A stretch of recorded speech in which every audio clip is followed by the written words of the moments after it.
aí, pessoal, beleza? Mais um vídeo aí do canal Libertário 013. Pra quem não viu aí na intro, meu nome é Caio.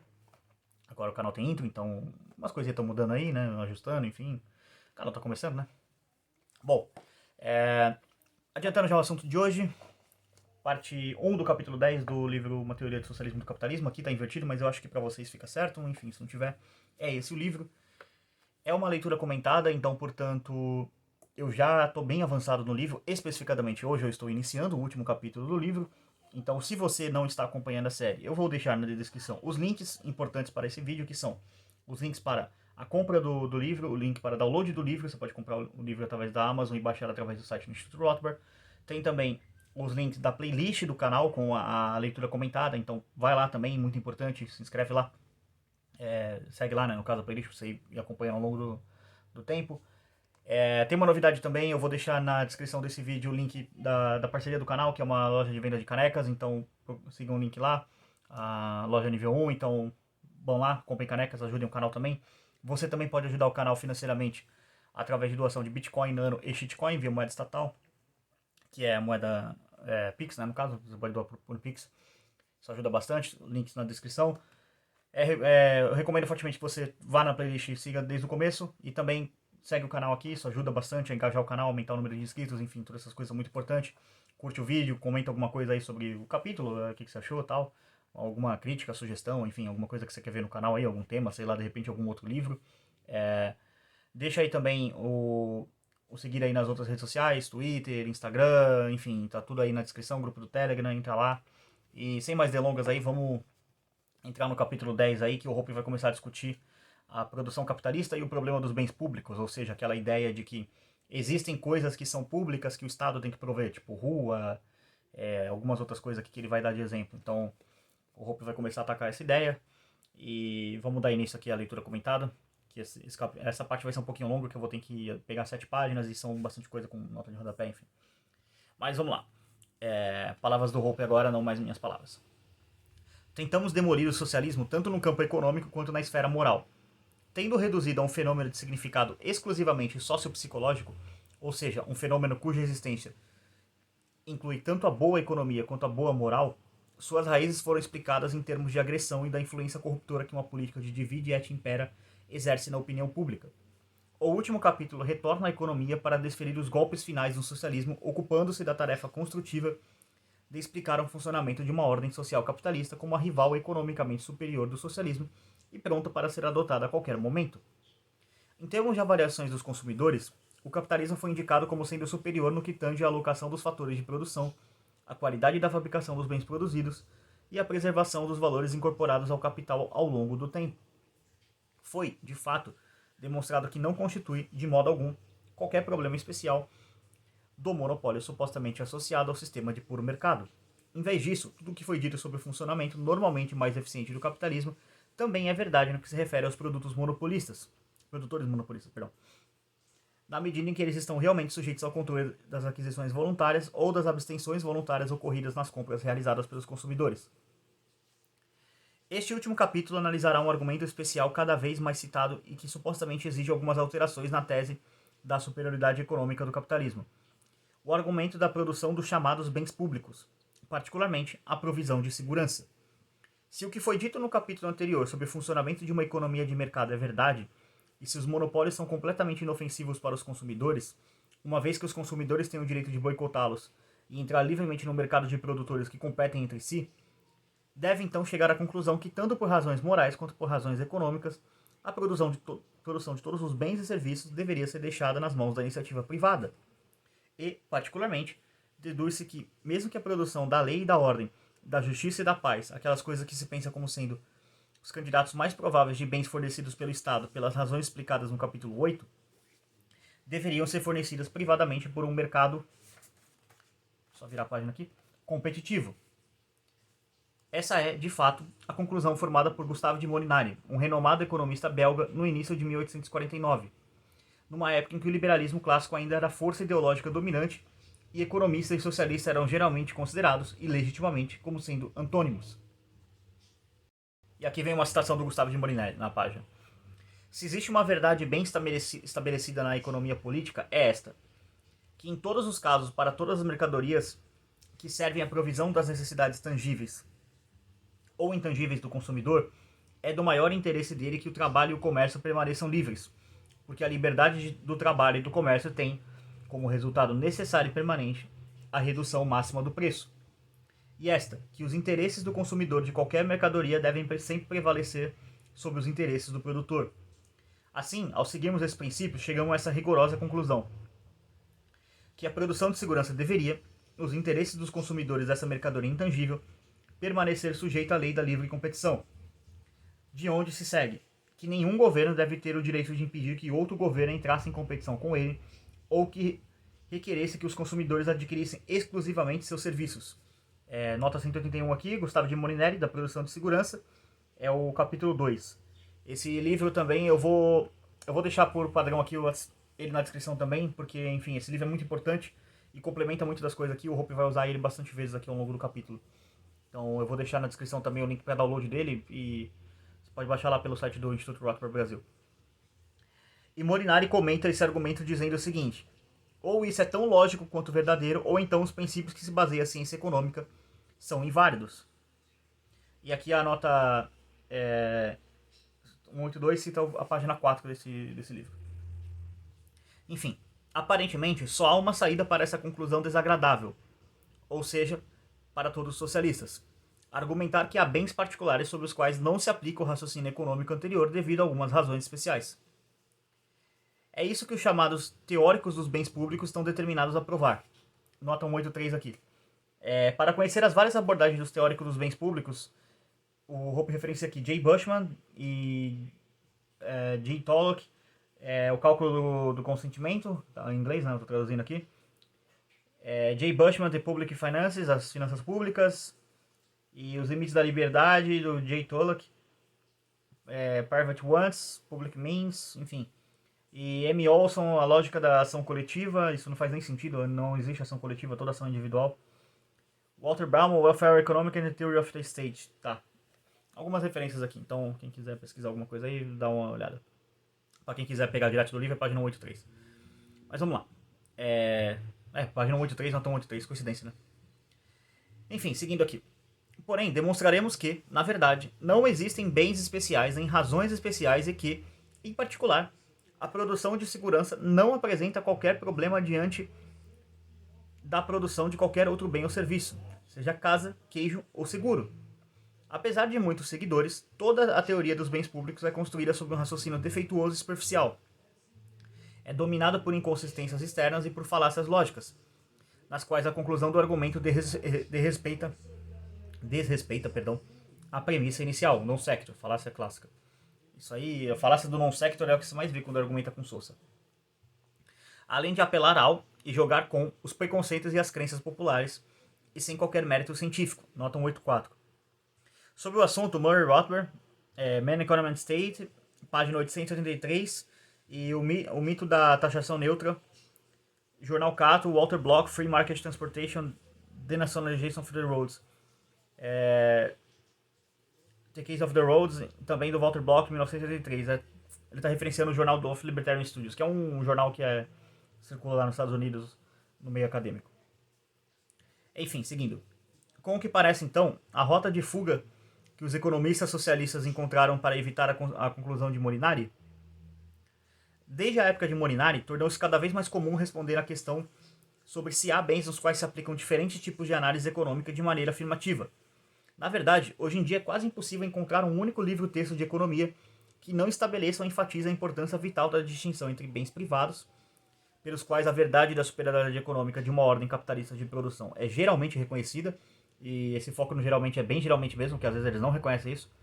Tem de livro dizendo que o Estado produz melhor, não sei o que, é bizarro. Mas enfim, seguindo aqui. E os bens públicos, pelos quais a superioridade é geralmente negada. Nota 185 aqui. Walter Baum, deve ser alguma coisa assim. E A. Blinder, Economics, Principles and Policy. É o nome do livro aqui. É o capítulo 31 desse livro, que o Hope está referenciando. Mas enfim, vamos lá. Disse que determinados bens e serviços, e entre eles a segurança, têm uma característica especial, ou seja, o acesso para usufruí-los não pode estar restrito às pessoas que geralmente financiam a sua produção. Pelo contrário, as pessoas que não os financiaram também podem aproveitar os seus benefícios. Esses bens são chamados de bens ou serviços públicos, em oposição aos bens ou serviços privados, que beneficiam exclusivamente as pessoas que realmente pagaram por elas. Argumenta-se que é devido a essa característica especial que os bens públicos não podem ser produzidos pelos mercados, ou, pelo menos, não em quantidade ou qualidade suficientes, e, portanto, exige-se uma ação estatal compensatória. Nota 186. Outro critério regularmente utilizado para os bens públicos é o de consumo não rival. Vira na página aqui. Geralmente, ambos os critérios parecem coincidir. Quando os aproveitadores não podem ser excluídos, torna-se possível o consumo não rival. E quando eles podem ser excluídos, o consumo se torna competitivo, ou assim parece. Porém, como argumentaram os teóricos dos bens públicos, essa coincidência não é perfeita. É, como eles dizem, concebível que na medida em que a exclusão dos aproveitadores seja possível, essa inclusão não pode estar conectada com qualquer custo adicional. Ou seja, o custo marginal de admitir aproveitadores é zero. E que o consumo dos bens em questão pela admissão adicional do aproveitador não conduzirá necessariamente a uma redução no consumo dos bens disponíveis para outros. Esse bem também seria um bem público. E uma vez que a exclusão seria praticada no livre mercado e o bem não estaria disponível para o consumo não rival de todos, isto poderia, de outra maneira, apesar de não exigir custos adicionais, segundo a lógica estatista socialista, provar uma falha de mercado, ou seja, um nível subótimo de consumo. Portanto, o Estado teria que assumir o fornecimento desses bens. Uma sala de cinema, por exemplo, só tem que estar parcialmente cheia, assim, pode ser sem custo admitir espectadores adicionais gratuitamente, e eles assistirem o filme também não pode afetar o público pagante. Consequentemente, o filme seria qualificado como bem público. Porém, desde que o proprietário de cinema estivesse envolvido na exclusão, em vez de deixar os aproveitadores aproveitar a exibição gratuita, os cinemas estariam prontos para a nacionalização. A respeito das inúmeras falácias envolvendo a definição de bens públicos em termos do consumo não rival, ver as notas 12 a 16 desse livro. Uma questão aqui, comentário sobre essa questão da nota aqui. O que é esses aproveitadores? Eu vou dar um exemplo aqui. Digamos que... Pega o bairro aí, seu bairro. Imagina seu bairro. Seu bairro virou uma capistão e a galera falou, não, vamos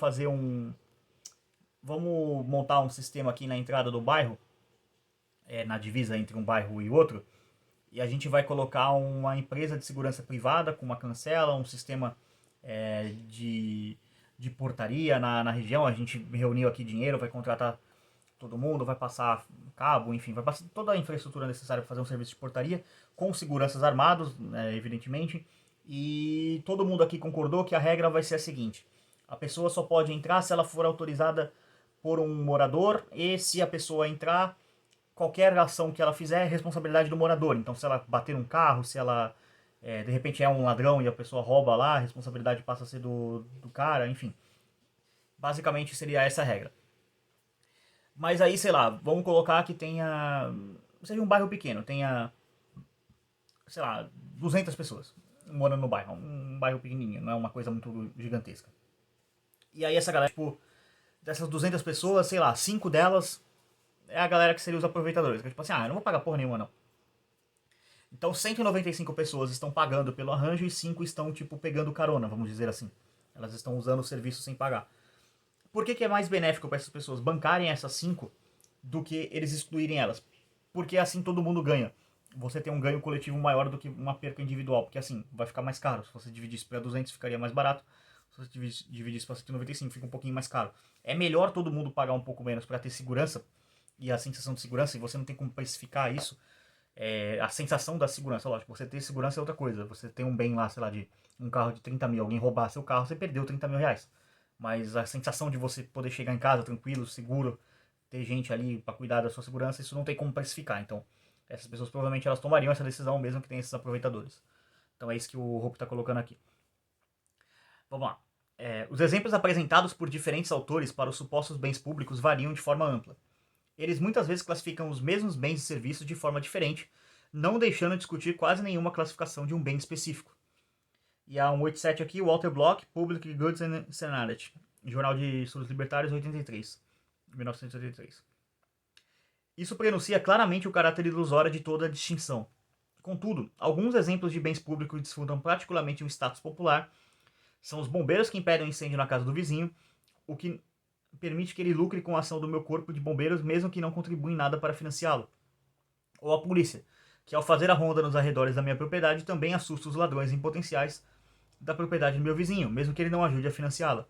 Ou o farol, um exemplo particularmente caro aos economistas, que ajuda as embarcações a encontrar sua rota, mesmo que seus proprietários não contribuam com um centavo para sua construção ou manutenção. Nota 188 aqui. Jay Bushman, As Finanças Públicas, 1970, página 23. Samuelson, Economics, 1986, página 160. Outras referências aqui. Antes de continuar com a apresentação e o exame crítico das teorias dos bens públicos, permita-nos investigar o quanto é útil a distinção entre bens públicos e privados para ajudar a decidir o que deve ser produzido privadamente e o que deve ser produzido pelo Estado ou com a sua colaboração. Até a análise mais superficial não poderia deixar de mostrar que o uso desse suposto critério, em vez de apresentar uma solução sensata, resultaria num problema profundo, embora, pelo menos à primeira vista, pareça que alguns bens e serviços fornecidos pelo Estado devam realmente ser qualificados como bens públicos. Certamente não é óbvio quantos bens e serviços atualmente produzidos pelos Estados poderiam receber o status de bens públicos. Ferrovias, correios, telefonia, ruas similares parecem ser bens cujo uso pode estar restrito às pessoas que realmente os financiaram e, portanto, parecerem ser bens privados.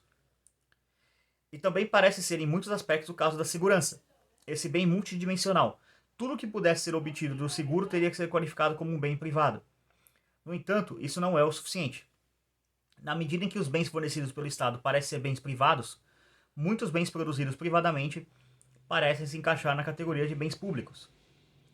Claramente, meus vizinhos lucrariam com o meu bem cuidado jardim de rosas, e eles poderiam desfrutar à vista sem jamais me ajudar com o jardim. O mesmo acontece com todos os tipos de melhorias que eu pudesse realizar na minha propriedade, que também valorizaria o valor da propriedade da vizinhança. Mesmo aquelas pessoas que não quisessem depositar o dinheiro no chapéu poderiam lucrar com a apresentação de uma música de rua. E os colegas viajando no ônibus iriam lucrar com o fato de eu usar desodorante, mesmo que não quisessem me ajudar a comprá-lo. E todo mundo que jamais teve contato comigo lucraria com meus esforços realizados sem seu apoio financeiro para me tornar uma pessoa mais amável. Agora, todos esses bens, jardim de rosa, melhoria na propriedade, músico de rua, desodorantes, aperfeiçoamento da personalidade, uma vez que claramente parecem possuir as mesmas características dos bens públicos, têm que ser fornecidos pelo Estado ou ter a sua colaboração? Como indicar esses últimos exemplos de bens públicos, produzidos de forma privada, há algo de muito errado com a tese dos teóricos dos bens públicos de que esses bens não podem ser produzidos pelo setor privado e exigem uma intervenção estatal. Bom, eu vou parar aqui. Eu planejava ir um pouquinho mais pra frente na página 188, mas enfim. Se eu for muito, vai dar mais uns 10 minutos de gravação aí. Esse vídeo vai ficar muito longo. Eu não quero que fique tão longo assim. Eu vou tentar manter esse capítulo um pouquinho mais curto, mais ou menos na casa de 20 minutos, abaixo, né? Então, eu vou encerrar por aqui. Acredito que deva sair aí nos próximos dias a nova parte, a nova leitura comentada. Se você estiver vendo no futuro, não realmente importa, porque a leitura já vai estar sendo concluída. Então, playlist na descrição, muito importante. Segue lá, verifica todos os links, livros que eu vou deixar. O livro do Gustavo de Molinari vai estar na descrição. Enfim, vai lá e checa todos os links na descrição. Apoio financeiro, parceiros do canal, enfim. Mas é isso. Quero agradecer a todo mundo que assistiu aí a série. Tá assistindo a série, né, no caso. Vou parar por aqui. Por esse vídeo é isso. Tchau, tchau.